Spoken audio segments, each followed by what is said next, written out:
Greetings smartwatch fans! Ito meron tayo ditong bagong smartwatch and of course affordable na smartwatch sa market, ang Atmos Fit Drift 2X smartwatch. At sa video na ito, aalamin natin yung design of course, yung specifications, titingnan natin, and yung features na loaded sa smartwatch na ito. So kung nagbabala kayong bumili ng Atmos Fit, panoorin nyo muna yung video nito para makapag-decide kayo ng mabuti kung para nga ba sa inyo yung smartwatch na ito. Ang smartwatch nito ay very affordable, available sa Shopee at sa TikTok. Check nyo rin yung sa video natin kung merong link sa product na ito. And of course, please support our channel, like, share sa nag-iisang Smartwatch Pinoy TV. Alright, so umpisahan na natin. Tingnan natin ang Atmos Fit Drift 2X smartwatch. So ito yung packaging ng smartwatch natin.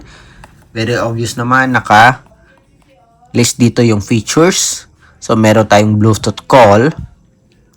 Meron ding on-risk notifications. Merong heart rate monitoring. Tapos durable zinc alloy frame. So ito, zinc alloy frame daw. Pero parang plastic. Okay, then IP67 waterproof rated. So ito sa likod, meron tayong specifications, titingnan natin mamaya. So yung pinaka main features dito ay Bluetooth calling at health features. So sa smartwatch natin, so simple lang. Meron siyang flexible silicone strap. Ayoko lang yung style ng strap natin, napakanipis. Anyway, sakto lang naman sa price. So, zinc alloy yung nakalagay. Pero more on, parang plastic siya. Hindi siya zinc alloy. Baka ito, yung crown button natin. So, minimalist design. Plastic back cover. Pogo pin, charging cable, USB type A. Meron siyang flexible silicone strap na merong quick release pin for easy replacement. Balik muna natin to. Ayan. Stainless steel buckle. At meron tayong rotating crown button. So, very simple. Sporty yung smartwatch natin. Okay, minimalist, lightweight. So sa specs, ito meron tayo ditong specifications. 1.85 inch or 83. Okay, 83 inch TFT display. IP67 waterproof rated.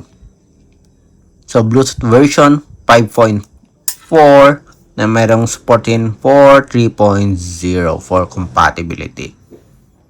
Yung battery natin, 3 to 5 days battery life. And merong support sa Android 5.0 and iOS 9.0 and above. So yung smartwatch nito may support sa Bluetooth call, meaning meron siyang built-in speaker at microphone. Yung support app natin, gumagamit ito ng HRY Fine application. Okay? So, ito yung smartwatch natin. And again, ito yung specifications. Next, tingnan naman natin yung loaded na features. So, sa features natin, may notifications siya. Merong multiple sports mode. Limited nga lang. Up to 9 sports functions. Basic lang yung meron tayo sa ating smartwatch nito. Meron din tayong sleep monitoring. Merong pedometer. Heart rate monitoring. Tingnan natin. Yan. Message notification. May Bluetooth call support. With features for call history, call logs, contacts, at dial pad. Meron din tayong Bluetooth music. Weather report. Calculator, alarm, sedentary reminder, stopwatch, remote photo control, meron din, voice assistant, find phone, meron ding flashlight. Tingnan natin, parang hindi nag-work yung flashlight natin. Ayan.